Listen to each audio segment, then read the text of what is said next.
Brought to you by Technopova Curve 5G. Discover new horizon.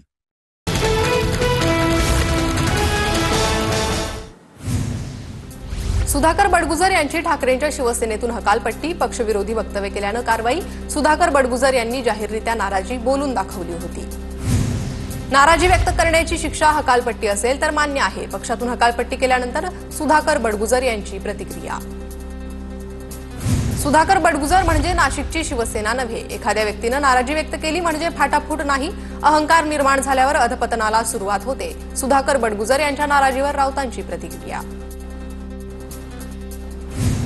बडगुजरांना 3 महिन्यानंतर चुकीची नियुक्ती वाटते का? बडगुजरांच्या नाराजीनंतर जिल्हा प्रमुख डीजी सूर्यवंशींचा सवाल. चंद्रहार पाटील सोमवारी शिंदेंच्या शिवसेनेत प्रवेश करणार. मंत्री संजय शिरसाटांची माहिती. लोकसभा निवडणुकीत चंद्रहार पाटील ठाकरेंच्या सेनेचे सांगलीचे उमेदवार होते. महाजन फडणवीसांच्या मंत्रिमंडळातील सर्वात भ्रष्ट मंत्री. महाजनांच्या कार्यालयातील 350 फायलींचे व्यवहार व्हायचेत. महाजनांनी व्यवहारासाठी अभिषेक कौल नावाचा ठेकेदार नेमलाय. गिरीश महाजनांवर संजय राऊतांचा आरोप. भगवा झेंडा घेऊन नाचलो तर त्यात वावगं काय? लग्नात तुमच्याकडून कोण नाचलं याच्या क्लिप माझ्याकडे. राऊतांच्या टीकेला मंत्री गिरीश महाजनांचं उत्तर. तर राऊत नाव घेत असलेला अभिषेक कौल माझ्यासोबत नाही. राऊतांच्या आरोपांवर महाजनांचं स्पष्टीकरण. गिरीश महाजनांविरोधात संजय राऊतांकडे पुरावे नसतील तर मी देईन. महाजनांच्या ठाकरेंच्या सेनेविरोधातील वक्तव्यानंतर खडसेंचं विधान. 8 दिवसात ठाकरेंची सेना संपेल असं महाजन बडबडले. मात्र नाशकात अजून एकही पालकमंत्री नेमावासा वाटला नाही. ठाकरेंच्या शिवसेनेचे जिल्हा प्रमुख डीजी सूर्यवंशींची महाजनांवर टीका. मुख्यमंत्री फडणवीस आणि उपमुख्यमंत्री अजित पवारांशी बोलून प्रश्न सोडवणार. निधी वाटपावरून नाराज असणाऱ्या मंत्र्यांना उपमुख्यमंत्री एकनाथ शिंदेंचं आश्वासन. सूत्रांची माहिती. शिवसेनेचे मंत्री माझ्यावर नाराजी का व्यक्त करतायत? सेनेच्या मंत्र्यांनी नाराजी व्यक्त केल्यावर अजित पवारांचा बैठकीत सवाल. निधी देताना माझ्यासह मुख्यमंत्री देखील सही करतात. अजित पवारांची माहिती. एकनाथ शिंदे शिवसेनेत मात्र शिवसेनेतही नाराज होते. आता फडणवीसांसोबत देखील ते नाराज आहे. अशा व्यक्तींच्या आजारावर कोणताही उपाय नसतो. संजय राऊतांचा उपमुख्यमंत्री एकनाथ शिंदेंना टोला. एकनाथ शिंदे नाराज आहेत हे कोणी सांगितलं? आम्ही आमच्या पद्धतीनं मजबूत आणि चांगले आहोत. निवडणुकांमध्ये आमचा स्ट्राईक रेट वाढलाय. राऊतांनी केलेल्या नाराजीच्या दाव्यावर संजय शिरसाटांचं उत्तर. आदित्य ठाकरेंच्या विधानावर संजय शिरसाटांचा टोला. उद्या ओवेसी अबू आझमींनाही सोबत घेणार का? संजय शिरसाटांचा आदित्य ठाकरेंना सवाल. आदित्य ठाकरेंच्या राज आणि उद्धव ठाकरेंच्या एकत्र येण्याच्या विधानावर शिरसाटांचा हल्लाबोल. मुंबईच्या लाचलुचपत प्रतिबंधक विभागात सामाजिक कार्यकर्त्या अंजली दमानिया दाखल. धनंजय मुंडेंनी केलेल्या कथित घोटाळ्यांचे पुरावे दमानिया एसीबीला देणार. पुराव्यासंदर्भात दमानियांची चौकशी सुरू. जेलमधील आरोपींकडून सुपेकर 300 कोटी मागतो. हगवणेचा नातेवाईक असलेल्या सुपेकरांविरोधात माझ्याकडे तक्रारी. भाजपा आमदार सुरेश धस यांचे आरोप.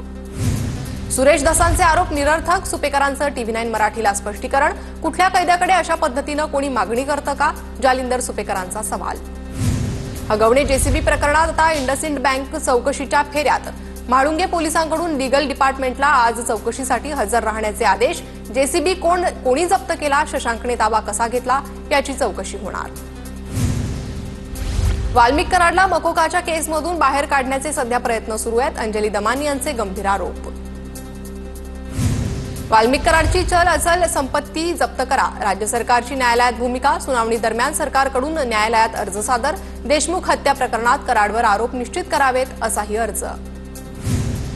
बडतर्फ पीएसआय रणजित कासलेच्या जामीन अर्जावर आज सुनावणी. रणजित कासलेच्या वकिलांकडून जामिनासाठी अर्ज दाखल. किला कोर्टात आज सुनावणी होणार. मुख्यमंत्री देवेंद्र फडणवीसांबद्दल आक्षेपार्ह आणि बदनामीकारक वक्तव्य केल्याप्रकरणी रणजित कासलेवर गुन्हा दाखल. राज्याच्या मुख्यमंत्र्यांच्या प्रतिमेला आणि प्रतिष्ठेला धक्का पोहोचवल्याचं फिर्यादीमध्ये नमूद. निलेश चव्हाणला गृहराज्यमंत्री कार्यालयानं शस्त्र परवाना दिला होता. गृहराज्यमंत्री कार्यालयाला निलेश चव्हाण विरोधात गुन्हा दाखल असल्याची माहिती नव्हती. सूत्रांची माहिती. पुण्यातील वैष्णवी हगवणे मृत्यू प्रकरणात माजी गृहराज्यमंत्री सतेज पाटलांचं नाव चर्चेत. सतेज पाटलांसमोर झालेल्या सुनावणीनंतर निलेश चव्हाणला शस्त्र परवाना. 17 जून 2022 रोजी पुणे पोलिसांकडून निलेश चव्हाणला शस्त्र परवाना. दोन्ही राष्ट्रवादी एकत्र येणार नाहीत. वरिष्ठ नेत्यांनी पदाधिकाऱ्यांनी पदाधिकाऱ्यांच्या बैठकीत दिली माहिती। शरद पवारांच्या राष्ट्रवादीचा पुण्यात वर्धापन दिन होणार। शरद पवार वर्धापन दिनाला उपस्थित राहणार। नाना पटोलेंच्या वाढदिवसानिमित्त नागपुरात होर्डिंग्स। शर्यत अजून संपली नाही कारण मी अजून जिंकलो नाही अशा आशयाचे बॅनर। सरकारनं 50 लाख महिलांना अपात्र केलंय। येणाऱ्या काळात आणखी महिला अपात्र केल्या जातील, यशोमती ठाकूर यांचा दावा। बुलढाण्यातील मोताळा तालुक्यात काँग्रेसला खिंडार। नगरपंचायतचे काँग्रेसचे 6 नगरसेवक भाजपात। भाजपा जिल्हाध्यक्ष विजयराज शिंदे यांच्या नेतृत्वात प्रवेश। कोल्हापुरातील विशाळगडावरील रेहाना बाबा उरुसावर बंदी घाला। कोल्हापुरातील हिंदुत्ववादी संघटनांची मागणी। हिंदुत्ववादी संघटनेकडून जिल्हाधिकारी कार्यालयाबाहेर आंदोलन। 6 ते 8 जून दरम्यान विशाळगडावर उरूस। कुर्ल्यातील डेअरीची 21 एकर जागा धारावी पुनर्विकास प्रकल्पाला। 550 एकर जमीन धारावीच्या पुनर्वसनासाठी दिली। अदानी समूहाला आणखी किती जागा देणार? मंत्रिमंडळ बैठकीत राष्ट्रवादीच्या ज्येष्ठ मंत्र्यांचा मुख्यमंत्र्यांना सवाल। तर जमीन अदानींना नव्हे तर धारावीकरांच्या पुनर्वसनासाठी देत आहोत, मुख्यमंत्र्यांचं उत्तर। बीएमसी निवडणुकीसाठी भाजपनं सर्वेक्षण केल्याची सूत्रांची माहिती। मुंबई भाजपकडून अंतर्गत सर्वेक्षण पूर्ण। ठाकरे बंधू एकत्र आल्यास काय चित्र असेल याचाही भाजपनं आढावा घेतला, सूत्रांची माहिती। स्थानिक स्वराज्य संस्थांच्या निवडणुकांसाठी भाजप आमदार सक्रिय। फडणवीसांच्या सूचनेनंतर नागपुरात जनसंपर्क सुरू। आगामी निवडणुकांसाठी भाजप आमदार संदीप जोशींचा जनसंपर्क।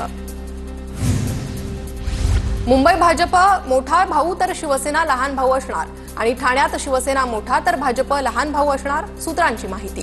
बीएमसी निवडणुकीत महायुतीत भाजप सर्वाधिक जागा लढवणार, सूत्रांची माहिती। पुणे महापालिका निवडणुका मनसे स्वबळावर लढणार। मनसे पदाधिकाऱ्यांकडून स्वबळाची तयारी। पुणे शहर मनसे कार्यालयात पार पडली मनसे पदाधिकाऱ्यांची बैठक।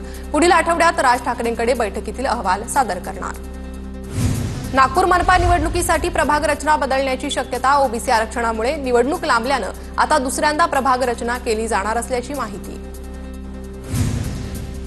नागपूर पालिकेवर ठाकरेंच्या शिवसेनेचा जनआक्रोश मोर्चा। नागपूरकरांच्या विविध समस्यांकडे लक्ष वेधण्याचा प्रयत्न। शहराध्यक्ष नितीन तिवारींच्या नेतृत्वात संविधान चौकातून निघणार मोर्चा। लक्ष्मण हाकेंनी 2 वर्षांचा पगार दिला नाही। पत्नीला नोकरीला लावतो असं आमिष दाखवून मला राबवून घेतलं। पगार मागितल्यावर माझ्या भावाला धमकावलं। लक्ष्मण हाकेंवर त्यांचा ड्रायव्हर सचिन बंडगर यांचा आरोप।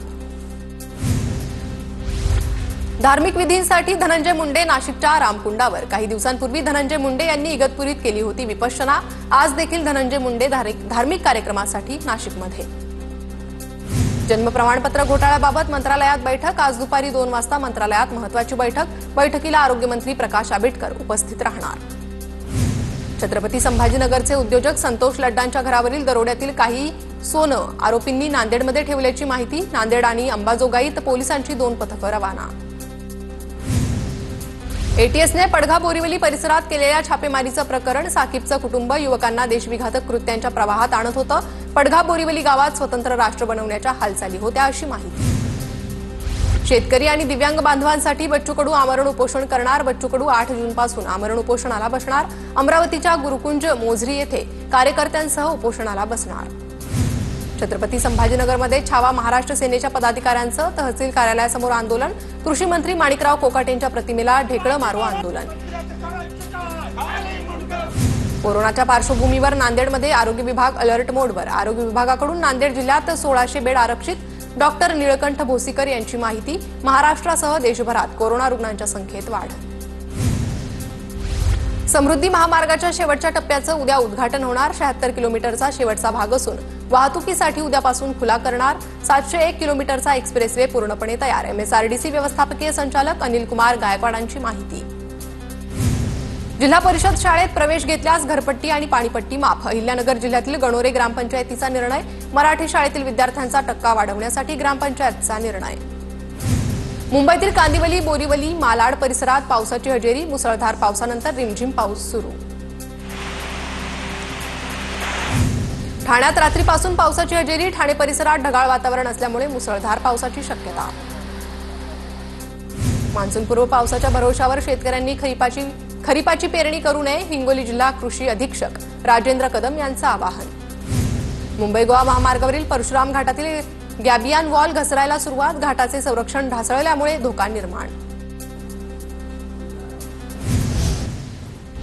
भंडारा जिल्ह्यातील मांगली चौरस परिसरात बियाणे कंपनीकडून शेतकऱ्यांची फसवणूक. केदार सीड्स बियाणे कंपनीकडून 100 दिवसांचे धान पीक सांगून बियाण्यांची विक्री. शेतकऱ्यांची बोगस बियाणे प्रकरणी कृषी विभागात तक्रार दाखल. अमरावतीच्या मोथा गावात यंदाही पाणी टंचाई कायम. मेळघाटातील अनेक गावांमध्ये तीव्र पाणी टंचाई. गावातील तलाव पूर्ण कोरडा. महिलांची पाण्यासाठी वणवण. हंडाभर पाण्यासाठी गावातील महिलांची पायपीट.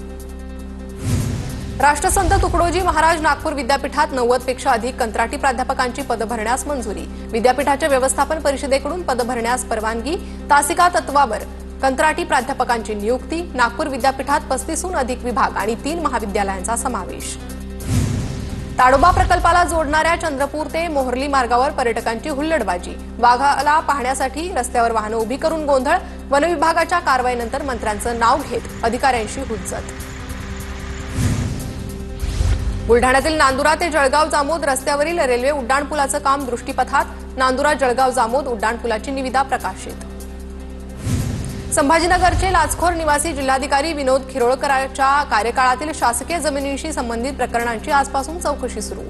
चौकशीतील संबंधित प्रकरणात गैरव्यवहार झाला का याची माहिती समोर येणार. रत्नागिरी नगर परिषद हद्दीमधील 36 अनधिकृत फलक हटवले. शहराचे विद्रुपीकरण करणारे फलक हटवण्याची मोहीम हाती. सर्वोच्च न्यायालयाच्या आदेशानंतर अंमलबजावणी. बीडच्या आष्टीतील वाकी गावात रस्त्यावरील अतिक्रमण काढण्यासाठी ग्रामस्थांचं उपोषण. जिल्हा परिषद शाळेकडे जाणाऱ्या रस्त्यावरील अतिक्रमण विरोधात ग्रामस्थ आक्रमक. सोलापुरातील आशा राणी भोसले या विवाहितेची गळफास घेऊन आत्महत्या. तर ही आत्महत्या नसून हत्या. माझी बहीण आत्महत्या करू शकत नाही, उषा राणी भोसले यांचा आरोप. जळगाव शहरात 2 वेगवेगळ्या घटनांमध्ये विवाहितांचा छळ. सासरच्यांकडून हुंड्यासाठी छळ करून जीवे मारण्याची धमकी. या प्रकरणी पोलीस ठाण्यात गुन्हा दाखल. Brought to you by Techno Mobile. Discover new horizon.